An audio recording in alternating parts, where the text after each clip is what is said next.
our chalice this morning with these words from Scott Taylor, we light this flame as an act of faith. We come with our doubts, worn out and worn down, wanting once again to trust, to believe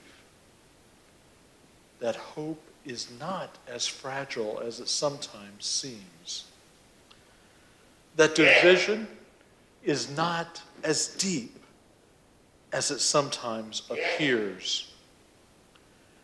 And so we light this flame as an act of faith, a reminder, a redeclaration, a rekindling of the trust that darkness can't ever shut out the light, that kindness is more powerful than we know, that humility and accountability allow us to change, that together we can most certainly bend the arc of the beautiful universe toward justice.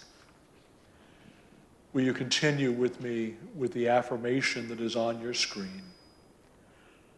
Love is the spirit of this church, and service is its law. This is our great covenant, to dwell together in peace, to seek the truth in love, and to help one another.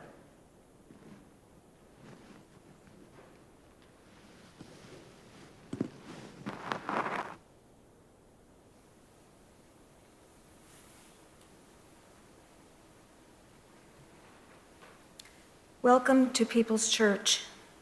We are a welcoming congregation and an eighth principle congregation. This means that we welcome people of all sexual orientations and genders, races and ethnicities. We are anti-racist and anti-oppression of all groups of people, and we act on our beliefs. We welcome you whether you're a long-term member, a first-time visitor, or somewhere in between. We welcome you to walk with us as we all take our spiritual journeys through life, regardless of background, religious history, belief system, love life, social status, body type, or age. All are welcome here.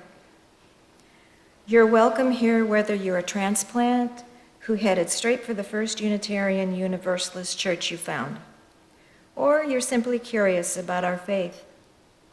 Whether you're a spiritual searcher, or you know for sure you belong in a liberal church committed to social justice.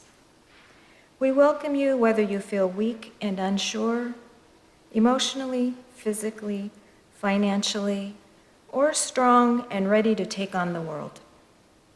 We welcome you whether you question your identity at the deepest levels, or are confident you know exactly who you are.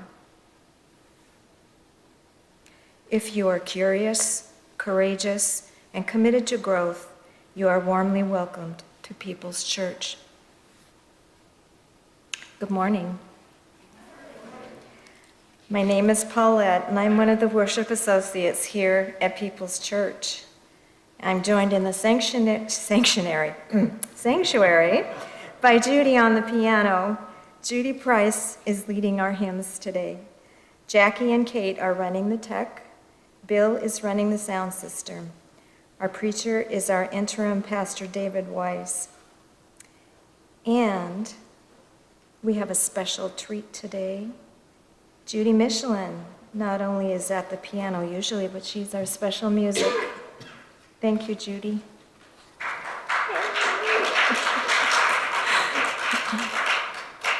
And now we have a few announcements. The new member class continues on Tuesday evenings. Mark your calendars for Easter and Earth Day at Morgan Creek on April 17th.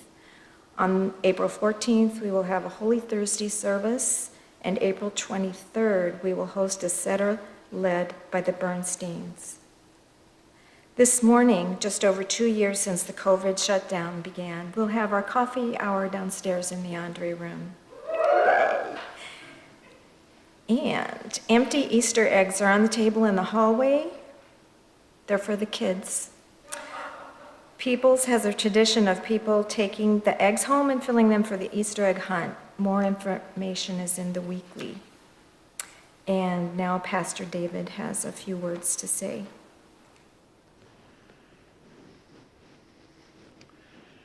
You may have noticed that it's a little bit different in here this morning. The green tape is gone. Kathy and I think Bob were greeters at the door. And there are orders of service. I don't know if we're totally back to normal because we're still wearing the mask, and we will for a while. But we are at least partially back to normal. On March 8th of 2020 was the last regular service before we went into COVID times. And what I didn't realize is that Judy provided the special music that day as well.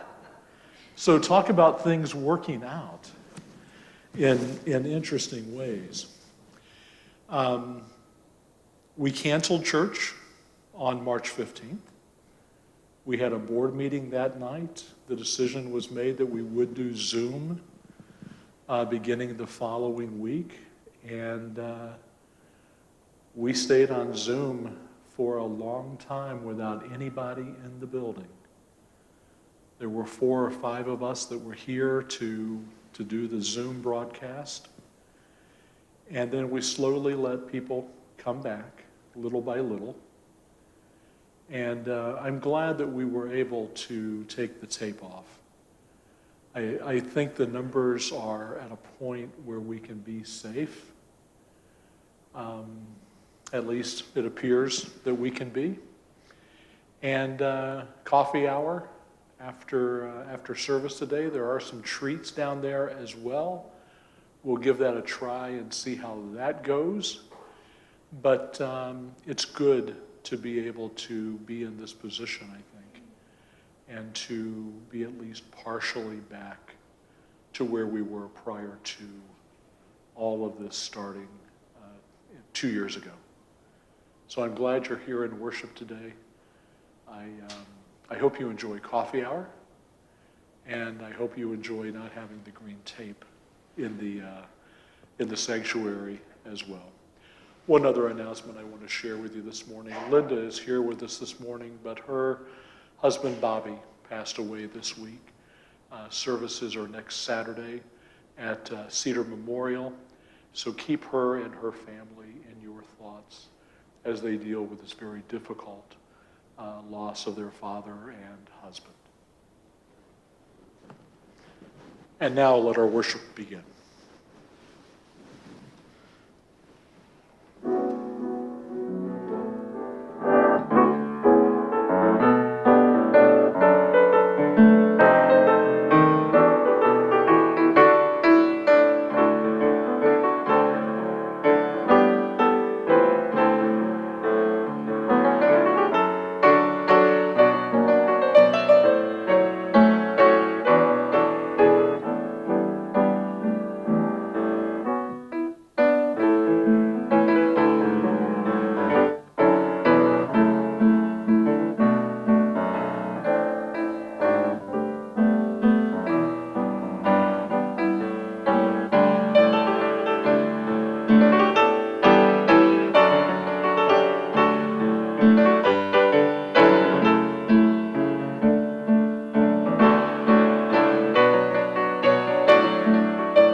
our opening words, Hoping, Trusting for So Many Things by Katie Condren Morris.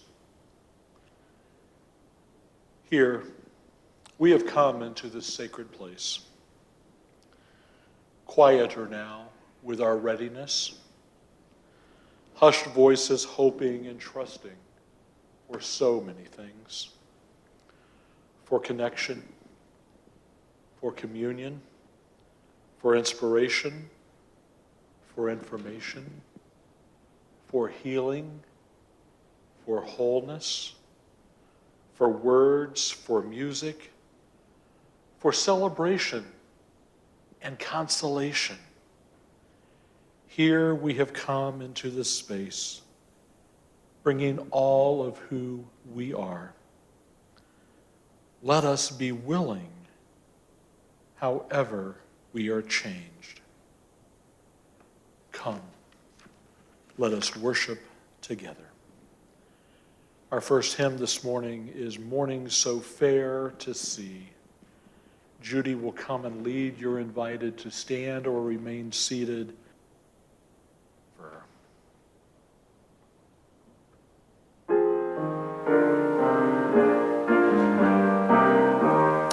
And the words are on the screen.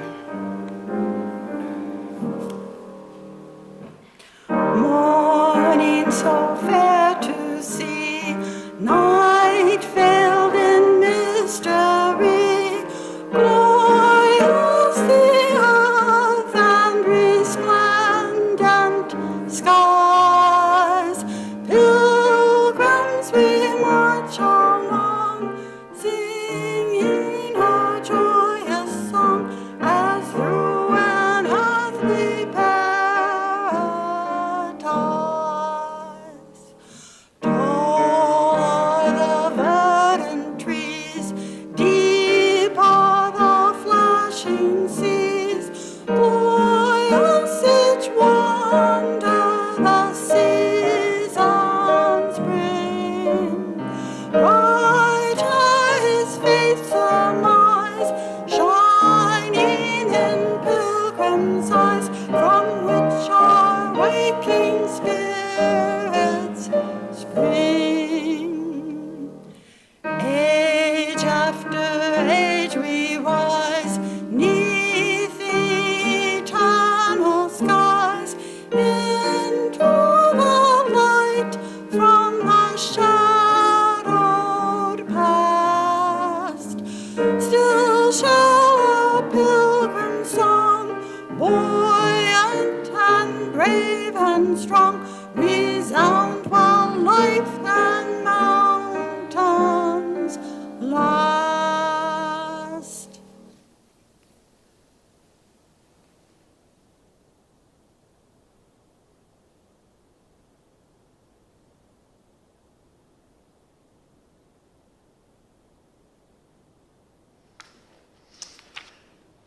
Story I want to share with you this morning is called Treehouse Rules.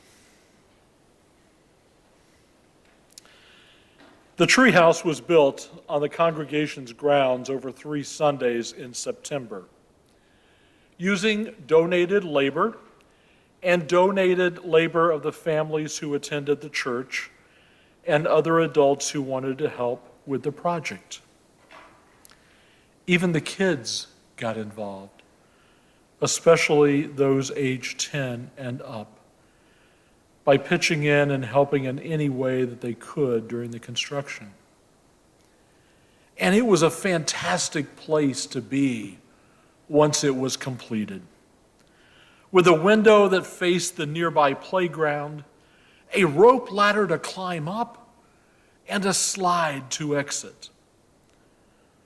While everyone was happy that the treehouse was there after all the planning and construction, it soon became a problem.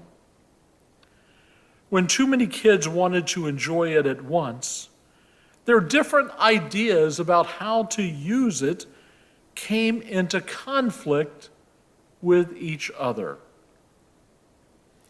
The younger kids got a thrill out of running races through it, hurriedly climbing up the rope ladder, rushing through the treehouse to race down the slide over and over again, one after the other. But the older kids wanted to hang out in the treehouse after worship, playing games like jacks and cards. One day, a second grader racing by interrupted the fifth grader's game of cards for the third time. That was it. A fight broke out with name-calling, pushing, and some tears. Some adults demanded that the treehouse be off limits until the children learned to cooperate with each other. Other adults protested that their children had special rights to use the treehouse because they had helped build it. The Religious Education Committee had meetings about a policy for the use of the treehouse. They were getting ready to report to the congregation's board of directors with their findings. Meanwhile, the minister considered bringing in a consultant from the district to address the conflict which had now spread through the entire congregation. Sounds like a church, doesn't it? But while the adults were arguing, were holding meetings, and creating policies, something happened. The children who had been temporarily banned from the treehouse started talking to each other and looking for ways they could all use the treehouse together. A few of them remembered the covenants they had created in their RE programs the year before. They suggested a covenant could be created for how the kids could use the treehouse. So they sat down and they talked about why they liked the treehouse and what made it fun. They discovered ways they could all enjoy their treehouse in the way they wanted to. They came up with a covenant which laid out how they would be in the treehouse and how they would respect others who were also using the space. Just as the adults were starting a congregational meeting to adopt a policy for use of the treehouse, some church leaders looked out the window. They saw the children cooperating with each other and using the treehouse without conflict. A teenager was dispatched to the treehouse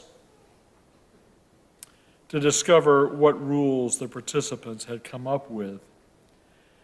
And when she reported back to the adults at the congregational meeting, the announcement came that the participants had created a covenant with each other. The adults were humbled.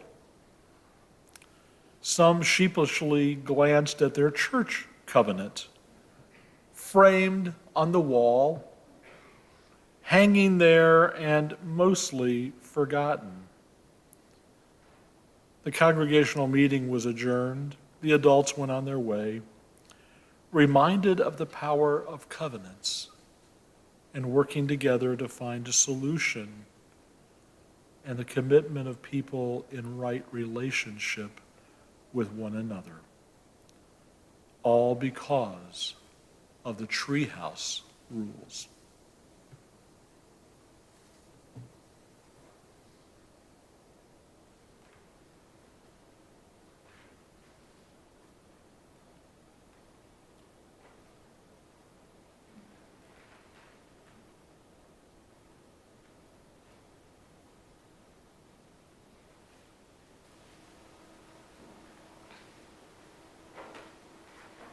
Our first reading is a story by Reverend Douglas Taylor. A story I found tells of a little girl and her father crossing a bridge. The father was kind of scared, so he asked his little daughter, "Sweetheart, please hold my hand so that you don't fall into the river."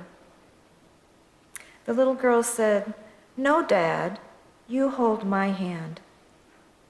"What's the difference?" asked the puzzled father. "There's a big difference," replied the little girl. "If I hold your hand and something happens to me, chances are that I may let go of your hand. But if you hold my hand, I know for sure that no matter what happens, you will never let my hand go." Now Judy will lead us in our next hymn.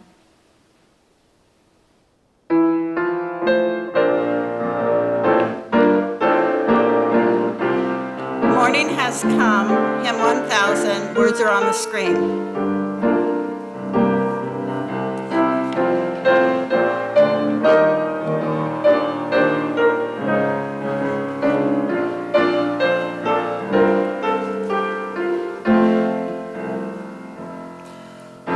Morning has come, arise and greet the day. Dance with joy and sing a song of gladness. The light of love will shine upon its face. May it bring faith to guide our journey home. A new day dawns, once more the gift is given. Wonder fills its moment shared together. The light of peace, it shines upon each face. It brings faith to guide our journey home. Open our eyes to see that life abounds. Open hearts to welcome it among us. The light of love, it shines upon each face. May it bring faith to guide our journey home.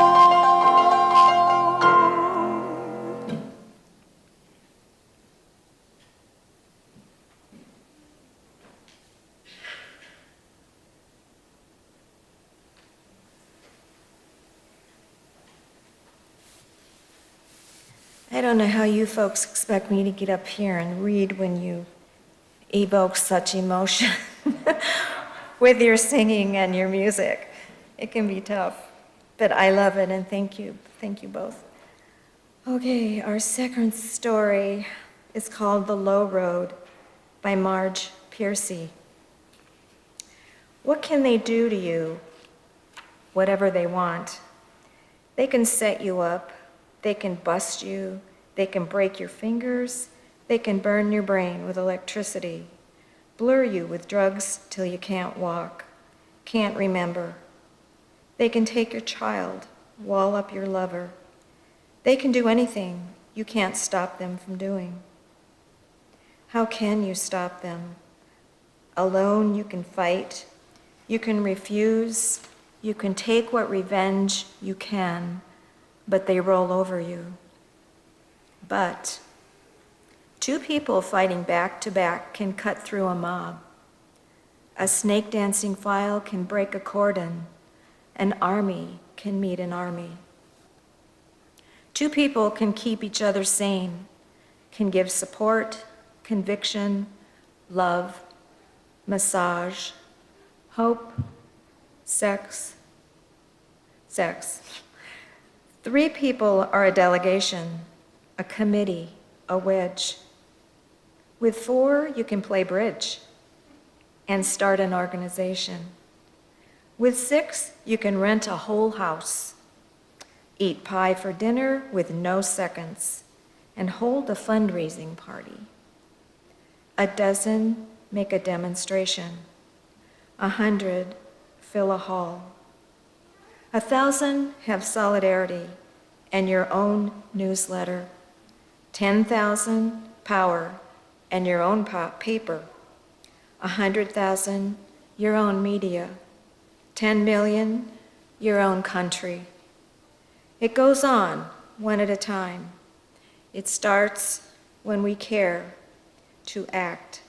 It starts when you do it again and they said no. It starts when you say we. and know who you mean. And each day you mean one more.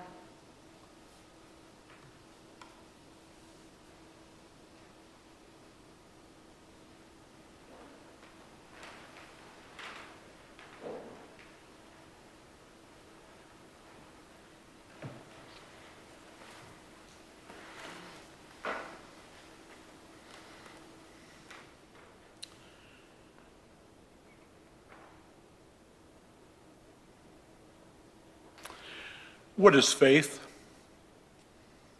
I thought I had a pretty decent idea. After all, I went to a Christian college majoring in ministries.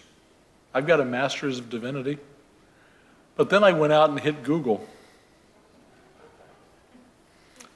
Here are some of the definitions of faith that I found. Complete trust, confidence, or reliance. Unquestioning belief that does not require proof of evidence. Allegiance to some person or thing. Loyalty. A religion or a system of religious beliefs. Anything believed. Unquestioning belief in God, religious tenets. Confident or unquestioning belief in the truth, value, or trustworthiness of a person, idea, or thing. Faith is defined as trust or confidence, a belief in religion or God, or a strongly held belief. If you have complete confidence and trust in your spouse, this is an example of when you have faith in your spouse. If you believe in God, this is an example of having religious faith and of having faith in God. A trust or a confidence in the intentions or the abilities of a person, object, or ideal. I have faith in the goodness of my fellow man. A feeling, conviction, or belief that something is true or real, not contingent upon reason or justification. Have faith that the criminal justice system will avenge the murder. An obligation of loyalty or fidelity and the observance of such obligation. Loyalty to a person or thing, allegiance. A set of religious doctrines, a body of dogma. Secure belief in God and trusting acceptance of God's will, viewed as a theological virtue through trust, without proof or evidence. Some of those are kind of the same, but lots and lots of definitions of what faith is. I believe that it's important that we have faith in ourselves and faith in a higher power or being. Without that, change would be very difficult to happen. I want to share with you a couple of stories that people who had faith in what they believed were willing to reach across the divide and try to close the gap that we have in this country, especially today.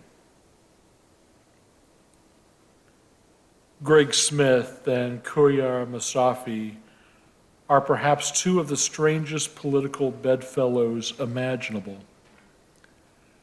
Smith is a retired police chief and construction worker from rural southwest Ohio, is a devout evangelical Christian, and was an ardent Trump supporter. Masafi, on the other hand, is an Iranian immigrant who works as a computer engineer in suburban Dayton and is an active member of the local Democratic Party. A couple of months after the election, I was devastated because of the result, Masafi wrote.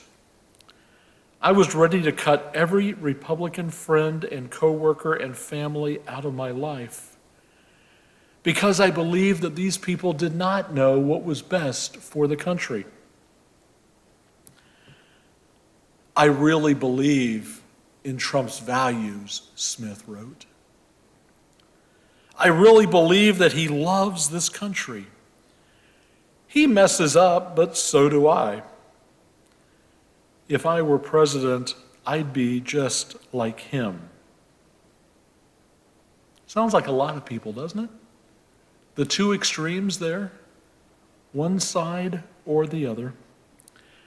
And yet these two men with seemingly irreconcilable differences became friends through a group called Braver Angels, which brings Republicans, Democrats, and independents together with the goal of depolarizing America.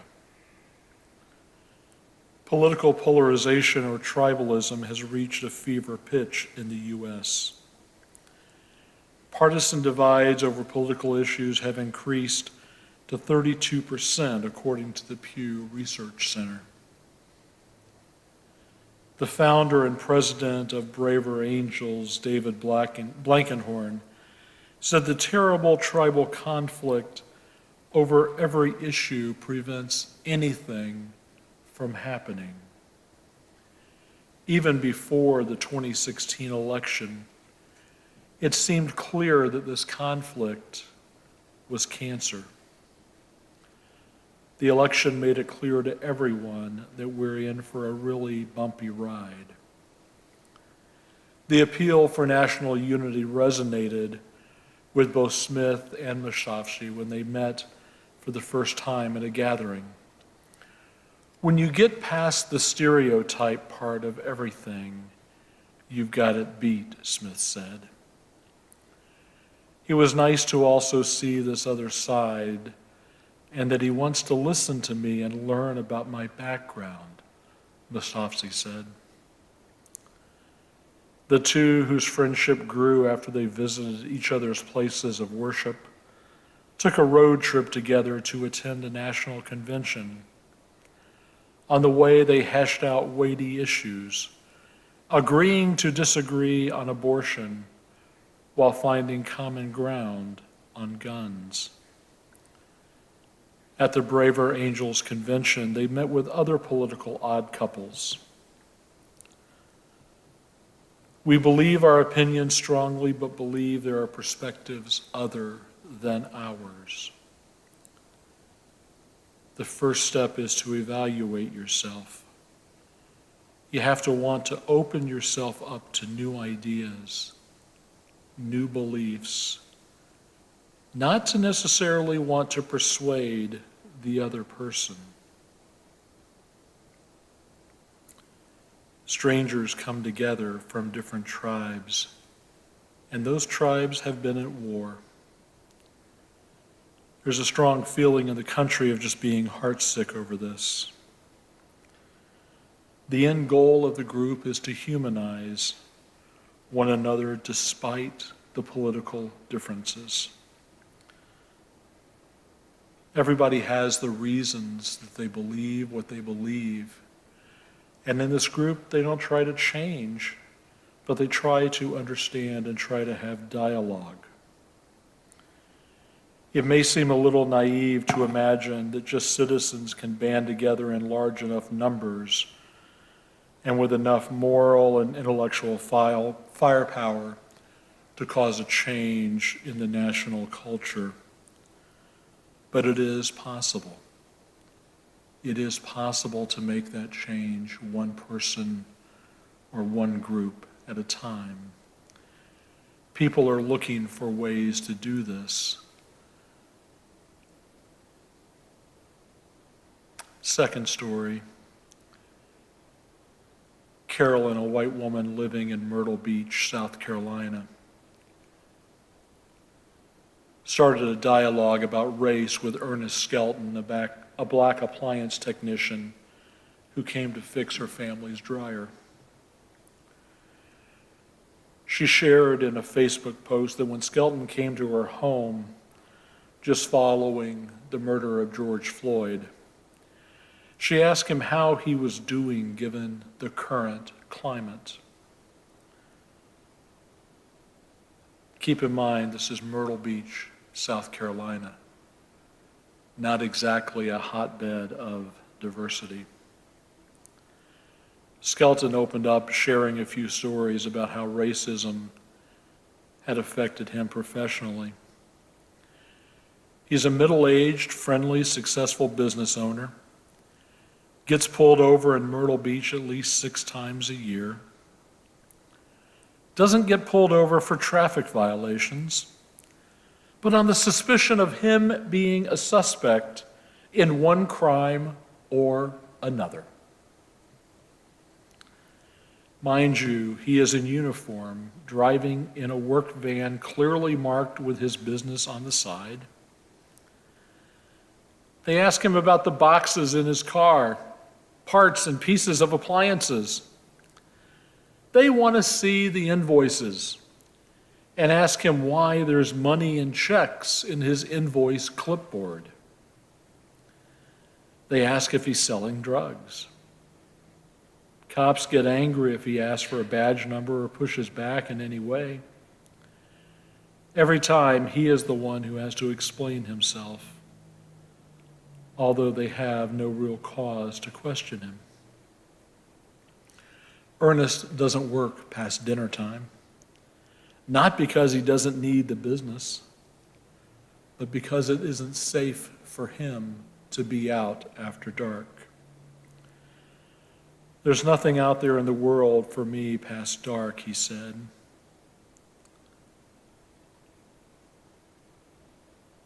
He didn't say it with any sort of agenda. It was a quiet, matter-of-fact truth, a truth that needs to be heard. She concluded her post by writing that as a 45-year-old white woman living in the South, she can begin healing our country by talking frankly with African Americans in her world and listening to their lived experiences and speaking up. I can help by actively promoting black-owned businesses. That's what I can do today. Let's start by listening and lifting up. It's that simple. She was encouraged through the Facebook post. She even attended a local peaceful protest with Skelton in a local park.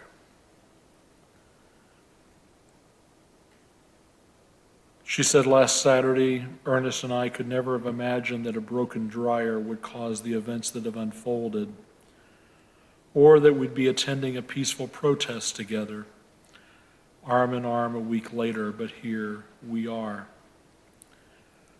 We need to recognize that we've got a lifetime of kindness to pour into people, not pandering or net neutral interaction, but good old-fashioned kindness, the type that shines in the eyes because it comes from the heart. Next time you're out in public, take a moment to open your heart and be the change.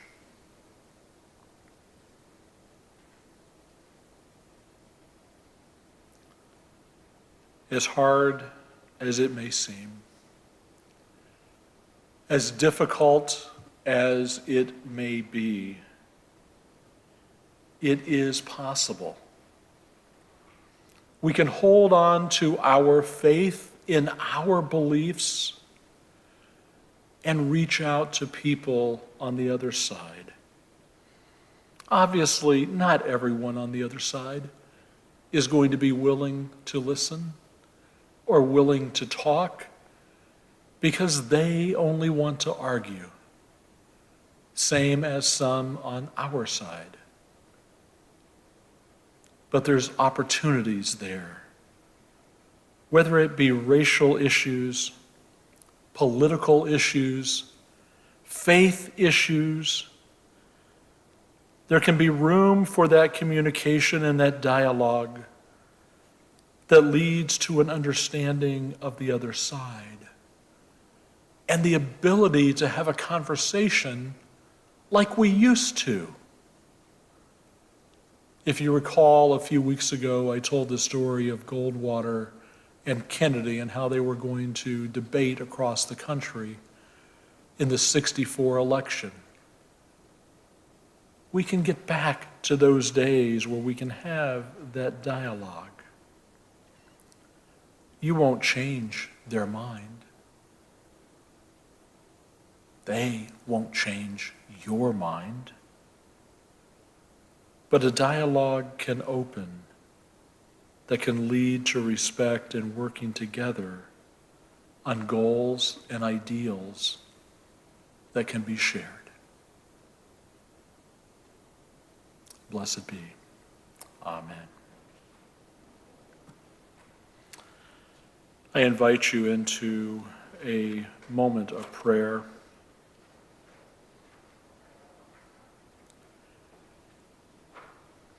Spirit of life, who draws us together in a web of holy relationships,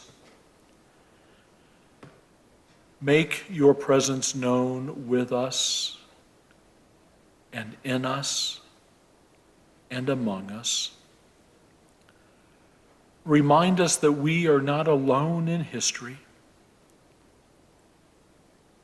Ignite us with the courage of the living tradition. Remind us that we are not alone in entering the future. Anchor us with patience and perseverance.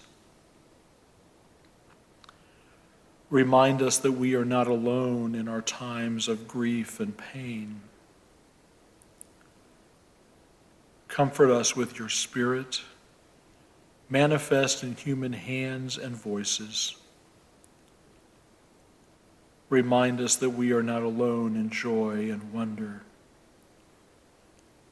Inspire us to honor and extend the beauty we find in this world. Divine music of the universe, let our hearts beat in diverse and harmonious rhythms,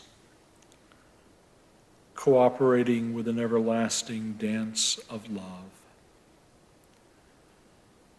May we move with the rhythms of peace. May we move with the rhythms of compassion. May we move with the rhythms of justice. Source of stars and planets and water and land, open our hearts to all of our neighbors. Open our souls to a renewal of faith. Open our hands to join together in the work ahead. So be it. Blessed be. Amen.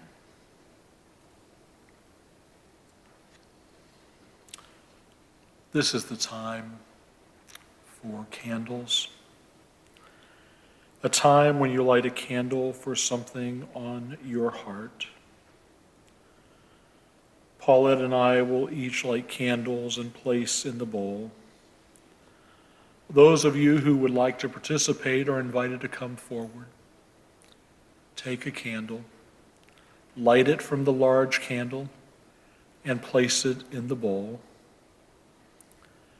As you come forward, please be aware of social distancing. Paulette and I will light candles for the situation in Ukraine and all of those lost to COVID. I invite you to come.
We've come to that time in our service, the offering. If you so choose and are moved, there are 4 ways to give. And soon there will be more information on your screen about that. If you're in the sanctuary, there are offering plates in the back. You can also mail a check to the church, as you see on your screen, with the address, People's Church. And also you can donate online at peoplesuu.org or use the Vanco mobile app. And now we'll listen to the interlude by Judy.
Okay, please rise for our last hymn, 108, My Life Flows On in Endless Song, and the words will be on the screen.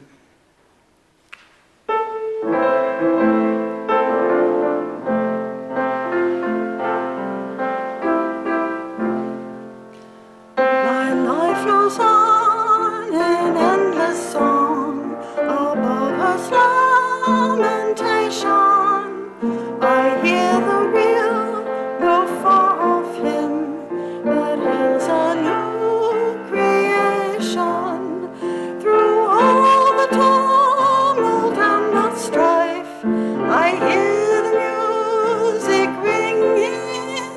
It sounds an echo in my soul. How can I keep from singing? What though the tempest round me roars, I know the truth it liveth. What though the darkness round me close, songs in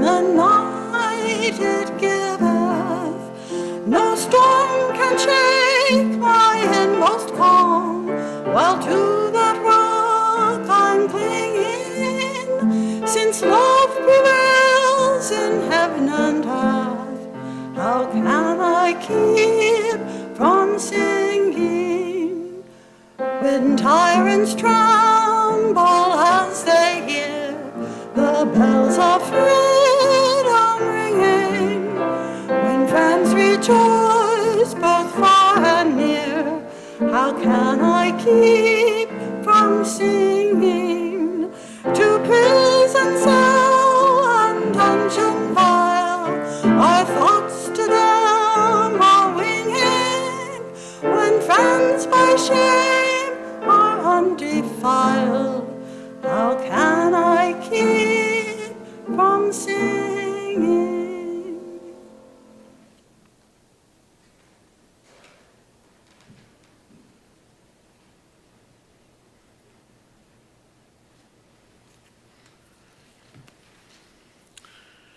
Will you join me in the words to extinguish our chalice? They will be on the screens. We extinguish this chalice flame, but not the light of truth, the warmth of community, or the fires of commitment. These we carry in our hearts until we are together again.